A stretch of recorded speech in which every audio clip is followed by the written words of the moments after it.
Ang atong unang pagbasa naghisgot og pahulay kuyog sa Ginoo. Niya gidasig sa nagsulat ngadto sa mga Hebreo ang katawhan nga nagsunod ni Hesus nga dili unta mahisama sa kadtong unang mga Israelita nga nakadungog sa mensahe sa Dios apan wa makapahuway kuyog sa Ginoo. Kay igo raman silang naminaw pero wala mutuman. Lingiyay mong tupad ing na nakapahuway na ka. Ina ko no. Na nakay pahuway. Daghan kayro mga tao nga murag way pahuway. No? Sige ra gyud pangita og kalipay bisag unsa nalay gihimo naay tinarong, naasay binuang, kay wa lagi sila'y pahuway.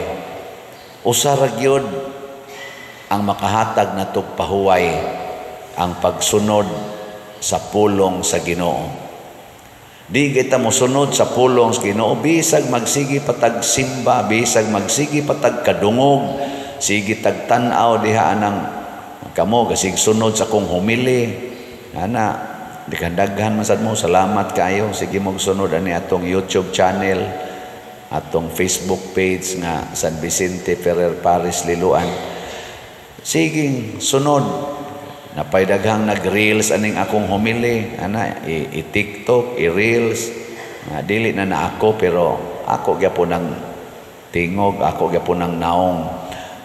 Pero wa gyapoy pahuway. Dali kay maratol, mabalakon lang gyapon kaayo, daghan lang gyapon kay kontra, kusmod lang gyapog naong. Mao man ay mga timailhan sa mga way pahuway. Magsigi gud na sila pangagho. O sigana. Bisag wa magkaalsag bugat kanang daghan kay kontra, daghan kay gikalagutan. Oy bugat kay nang dughan ana, mangagho lagi bisag wa magkargag bugat. Ana ba? Labaw na jud imong kargahan na musyagi tiginas kasuko siya ganing usa mangagho na magani na. Pero kanang tao nga naay pahuway, kana bang tao ba nga malinaw ang iyang kasing-kasing, bisag porting bugata sa iyang kahimtang, sa iyang gipas-an nga problema o karga, di gina mangagho. Mag-smile ra na. Smile. Mao na nahitabo sa upat ka tao nga nag-alsa og paralitiko niya sa atong ebanghelyo. Wa sila kapuya pag-alsa, wa sad sila nagreklamo. Pagtan-aw nila kay ila untang dadon nato ni Hesus, di man sila kasod kay porti mang daghanas tao. Wa gid sila yun. Paita ni nya wa sa sila mosinggit nga oy Ginoo gawas diha kay di ay paralyzed dire unsa may lang gibuhat mausad ni ang kinaiya sa mga tao nga kana bitang naay kalinaw nya relax ra ang ilang kasing-kasing o gunahuna daghan kay na sila makit-an nga mga options in life kana bitang moingon ka nga wa na kay kapaingnan di gina sakto mo tanang naanay kanta nga God will make a way when sana sumpay na when it seems there is no way. Ang Ginoo ra gyud mohatag natog opportunities nganong naa maning ato mga worries nya magdepresyon ra badayon kay wa man ka moduol sa Ginoo. Unang kining mga tawhana nga nagbitbit sa paralitiko nakakita silang option ingon sila di man masod sa pultahan adto nato agion sa atop atop ba adto sa atop agion kay ang atop nila kana man ang murag tisa kanang pwede ra nimo bang kanang tangtangon ba saka sila sa atop wa may tao didto. Na day tao dito sa atop. Nya tan-aw nimo tuwa ka sa atop, di ka kakita sa Ginoo. Pero madara magtangtangon, agitangtang nilang atop, o gitonton ang masakiton. Si Jesus pod nga malinawon kaayo, wa sad masuko nga gitangtang ang ato. Nalingaw ra sad siyang gatanaw. Pananglitan ron ang kawatan mutangtang sa inyong jealousy nya naa ka sa sulod. Nya moingon ang kawatan nga kinahanglan jud ko makasud kay naagi ni kaayuhan diha sa sulod, nya magtangtang siya sa jealousy.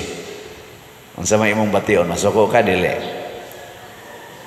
Awa sad kay kalinaw di ay. Na wa sa kay kalinaw, otro sa di ka nga giyawaan. So ayaw kasuko sama ni Jesus nga si Jesusan malinawon kaayo. Ana, nagtanaw ra siya nga sige sila wa biya to moingon nga kausar ra giukab, gihinay-hinay biya tog ukab. Ana, nagtanaw ra sad siya. Ug iya jung giobserbahan unsay buhaton. Oy, gitonton man ang paralitiko. Imbis masuko si Jesus, kaya naamon sa siya kalinaw siyang kasing-kasing, nidaig siya. Ningon siya, grabihas pagtuo ani mga tawhana. Ana, naghago ko sila diya. Muna magtanaw kas kawatan, hago gyud og tangtang sa imong jealousy. Daiga, biliban ako nimo dong. Hago mo jud kaniya. Bintana ko na gud, peligro pa kag masamad, peligro pa ka mahog. Nya nihago gyud ka. Sige ngari. Lingkod diri kay mga unta. Ana. Ayaw bunoga. Perti ganin paningkamot makasulod na para maduol na nimo. Imo na noong gibunog. No. Imong bana mo agi gyud pultahan ikalas 12 gabi kay mo adtos kabit. Unsa may mo isulti? Biliban ako nimo dong. Ana bang hago gyud ka ba? Pertigin nimong hago gyud para lang gyud ka malipay. Don't worry kung saan ka masaya, suportahan ta ka. Moingon pa na imong bana, ihatod ko ngadto dai be. Hatod sa nimo. Yahaya no. Mao nay tinuod nga kalipay, kalinaw. Ana. Nya kinsa may makahimo ani? Ang naminaw ra sa pulong sa Ginoo. Kanang moingon ang Ginoo bitaw, pasaylo alag kapituan kapito. Kung tamparoson imong pikas aping, ipatamparos lang pikas. Higugmaa ang imong kaaway. Kanang mga inana ba? Buhata ang maayo ngadto sa nagbuhat nimong dautan. Nindot kay no. Og maminaw lang kita ana. Pagkaninduta puy-an sa kinabuhi. Ikaw niya pader alkansi tapader nga magsigi taghago para sa kaayuhan sa uban. Kita, unsa may ato? Oy, ayaw kabalaka. Matud pas Ginoo, ihatag nako nimo unsay imong nahatag ngadto sa uban, ibalik na nako nimo gatusan kapilo. Gatusan kapilo. Ang katong nagdaa nga 4 ka tawo, siguro gyud ko nagitagaan sa tog premyos Ginoo. Giayo man niya ang masakiton nga ilang gitonton, samot na tong naghago. Tagaan gitos Ginoo og reward. Muna sa ato sang pagtabang sa atong isig ka tawo nga maduol sa Ginoo, aron malinawon sila, kita sad tagbaon sa tas Ginoo.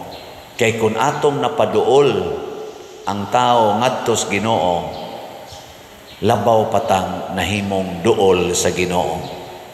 Matud pa ni Kristo, kinsa tong makadani og usa ka makasasala aron maghinulsol sa iyang mga sala, ako sang pasayloon ang tanan niyang mga sala. Muna ang unang gilitok ni Kristo diri, gipasaylo na ang imong mga sala. Unsa man gyud makahasol nato kana gyung sala. Unsa man gyud makapabugat nato ang sala. Pasayloon na ginas Ginoo, nindot kay imong bation. Ako kapila nako nagpakumpisal nga iniglingkod palang daan, gahilak na, gahilak. Dugay kay makasulti. May kayong ingnon, ni anhilang ka din ni aron mo hilak. Ayaw dito, hilak ka dito sa layo. Pero ako lang ginang ko anon, ako lang ginang paminahon. Kay bugat man kayo. Igduol pa lang. Hilak na yun. Inighuman naghilak, dangtag mga pila ka seconds or pila ka minutos, sugod ayog tabi, tabi, tabi. Hangtod masulti na niya tanan. Sige yan ko, unsa pag yun, unsa pag yun. Hangtod yun, masulti gid niya tanan. Ighuman na ana, parting luaga, iniglakaw, mo smile, mo ingon pa, Pader, pwede ko mo palit og slot? Nako, sige, anto palit din to. Mo samot yun kag kalipay, mo palit ka. O ana, mawa ang kabugat. Wa, basta ang imong sala, bitaw ka nang imo nang matugyan nga tos Ginoo, nya maminaw na kasiyang pulong, basta lang, mawa, laging kabugat, lagi. Muna, mo paduol tas Ginoo, pinaagi sad sa pagda sa mga tao, paduol sa Ginoo. Kaning paralysis, kaning paralyzed person, symbolic ni sa tao nga daghag sala. Kay kanang sala, mga igsuon, ang laing moral term ana niya is spiritual paralysis. Spiritual paralysis ba? Kanang paralyzed nga tao, di na gina siya makapalihok sa iyang paralyzed nga body. Maghuwat gina siya tabangan aron siya makalihok. Na nagyoy mo tabang niya. Muna kanang makasasala, ayaw ginaging na, hundangan na, hunong na, hunong ana, digi ka mo hunong, bantay lang yung kanako, dili na mao. Kay spiritually paralyzed man siya. Unsaon man nimo pag-ingon sa paralysis, para sa akong papa, 6 years na paralyzed, 1989 to 1995, una siya namatay. Purti na mong therapy niya, di gid siya kalihok. Kaniyang kamot, muhumok-humok na, kay kanimang half body niya ang na paralyzed, muhumok-humok na niyang kamot, among ana-anaon, therapy. Inig ka, dangtan na mga pila na sad ka, oras, aga-ana na sana. Niya to pa, lihok ako no, himo, ana yun. Lingay mong tupad. Nagusto ka maparalyze? Tingnan. Nagusto ka? Oo, may ko. Sugot mo. Tagaan kag $10 billion niya maparalyze ka. Sugot mo. Kasi mo sugot ba ita sa kamot?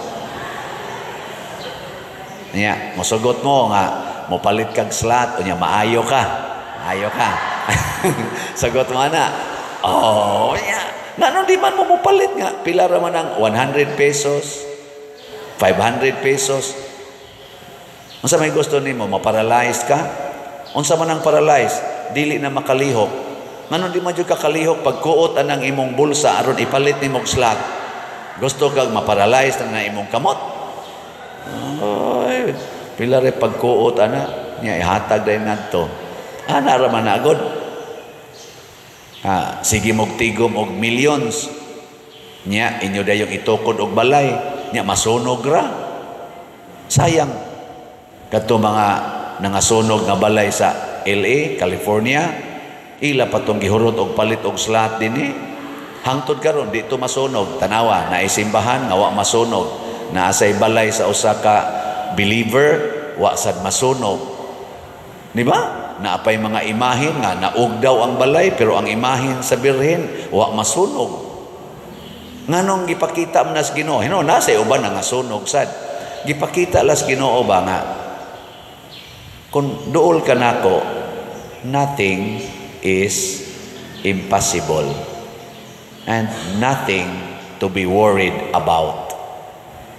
Basta duol ka nako, paduol. O ang pinakaduol gid natos Ginoo kana gyung atong pagkamanggihatagon, generosity, charity. Mao na nga si San Antonio Abad, Saint Anthony Abbot, ang una ganyang gibuhat practically sa tanang mga santos ni sa pagsunod nila ni Hesus. Ang una ginilang gibuhat, gibiyaan gyud ang bahandi o gigamit ang bahandi pagtabang sa tanang tao samtang sila nagpuyo sa kakabos. Ngano man, kay kining gugmas bahandi sa kalibutan mao gid ni makapalayo natos Ginoo. Ako ginang gibalik-balik dinhi kay naa man sa Bible matud pang Saint Paul, the love of money is the root of all evils. Sige, katapusang lingi sa imong tupad.